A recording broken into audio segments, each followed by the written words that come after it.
Assalamualaikum warahmatullahi wabarakatuh. Perkenalkan, nama saya Dede Angelina Banhe. Saya dari jurusan Biologi, kelas Biologi 3, Fakultas Sains dan Teknologi dari Universitas Islam Negeri Sumatera Utara. Baiklah, yang pertama-tama saya ingin mengucapkan kepada dosen pengampu mata kuliah struktur hewan, kepada Ibu Sukria MSc.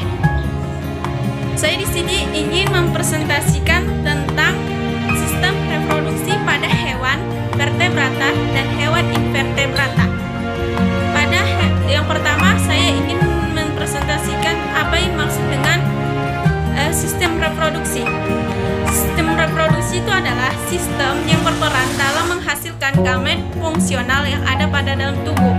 Sistem reproduksi ini menggambarkan pembuahan antara sel telur dan sperma yang sampai pada proses pembuahan atau yang disebut dengan fertilisasi. Sistem reproduksi terdiri menjadi dua organ, yaitu organ seks sekunder dan organ seks primer. Organ seks sekunder ini disebut dengan gonad dan organ seks sekunder disebut dengan gonad, dan sedangkan organ seks primer disebut dengan kelenjar-kelenjar atau salurannya. Reproduksi pada hewan dibagi menjadi dua, yaitu internal dan eksternal. Pada reproduksi internal, sperma individu jantan akan membuahi sel telur pada individu betina, dan sedangkan reproduksi pada eksternal, sel sperma akan dilepaskan pada perairan yang bersamaan dengan setelah betina melepaskan atau menempelkan sel telurnya.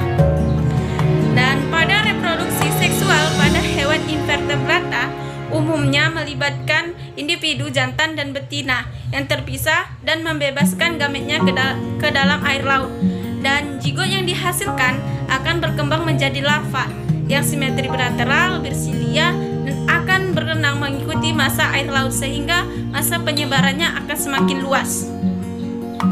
Dan pada hewan invertebrata, pembuahan dilakukan secara internal, yaitu sebagai bentuk adaptasi. Sebagai strategi pembuahan internal terdapat karakteristik organ khusus pada sistem reproduksi jantan.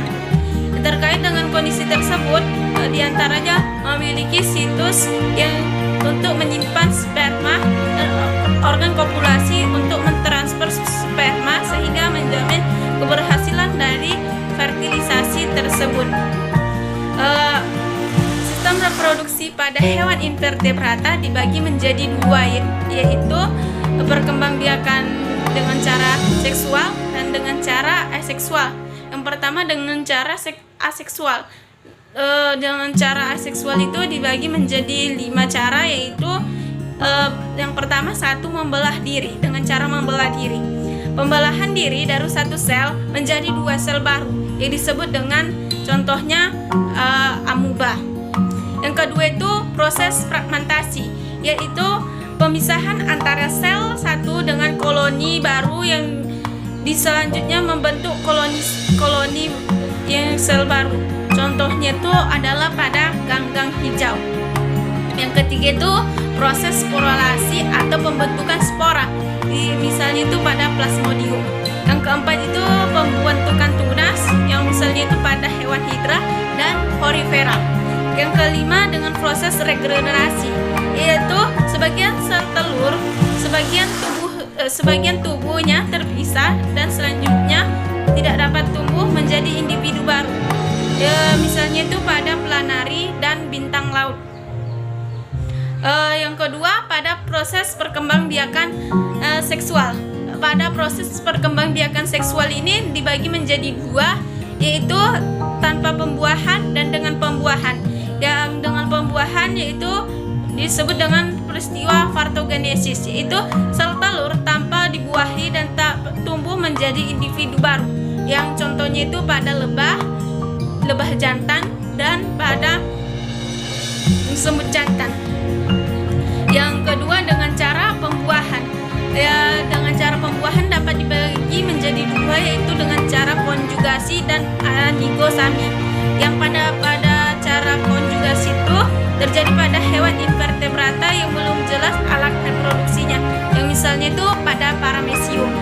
kedua itu proses dengan cara anisogami, yaitu peleburan dua sel kelamin yang tidak sama besarnya, yang misalnya itu pada peleburan mikrogamet dan makrogamet yang ada pada plasmodium.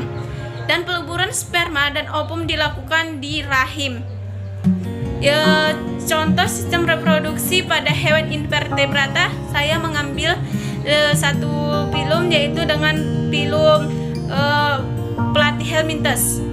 Pada reproduksi Platyhelminthes secara dilakukan dengan cara seksual dan cara seksual. Dan pada cara seksual akan menghasilkan gamet, dan fertilisasi ovum oleh sperma terjadi dalam tubuhnya. Fertilisasi dapat dilakukan secara sendiri ataupun dengan pasangan lain. Reproduksi seksual dilakukan oleh semua Platyhelminthes. Kelompok Platyhelminthes yang tertentu dapat melakukan reproduksi seksual dengan cara melibatkan diri atau fragmentasi, dan kemudian regenerasi itu terpotong dan akan membentuk individu baru. Berdasarkan sistem reproduksinya, filum Platyhelminthes dibagi menjadi 3 filum, yaitu Turbelia, kelas Dermatoda, dan kelas Cestoda. Reproduksi seksual pada vertebrata diawali dengan perkawinan yang diikuti dengan terjadinya dengan fertilisasi, dan fertilisasi tersebut kemudian menghasilkan zigot yang akan berkembang menjadi embrio. Fertilisasi vertebrata tersebut terjadi secara eksternal dan internal. Fertilisasi secara eksternal itu merupakan penyatuan antara sperma dan ovum di luar tubuh hewan betina, yakni berlangsung pada suatu media cair, yang misalnya itu pada hewan ikan dan katak. Dan yang kedua, dengan cara fertilisasi internal yaitu menyatukan sperma dan ovum yang terjadi di dalam tubuh hewan betina. Yang hal itu dikarenakan karena ada peristiwa kopulasi, yaitu masuknya alat kelamin jantan ke dalam kelamin betina, yang disebut dengan fertilisasi terjadi pada hewan di darat, misalnya pada hewan reptil, aves, dan mamalia. Cara fertilisasi dengan cara ada 3 cara: perkembangbiakan embrio yang lahir dan keturunannya dengan cara ovivivar, yaitu dengan cara bertelur, ovivivar yaitu dengan cara berkembang biak, dan ovivivivar dengan cara bertelur dan melahirkan. Yang pertama dengan cara ovivivar, yaitu dengan cara bertelur. Hewan yang bertelur akan berkembang di dalam telur dengan memanfaatkan cadangan makanan yang ada di dalam telur tersebut. Dan sedangkan telur yang ada di luar tubuhnya induknya itu akan menetas, dan biasanya itu telurnya itu dirami. Yang contohnya itu pada ikan, reptil, amfibi, dan burung. Yang kedua itu vivivar, yaitu dengan cara melahirkan. Perkembangbiakan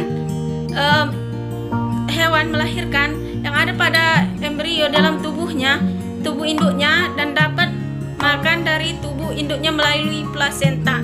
Setelah embrio itu cukup umurnya, dan dia akan dikeluarkan.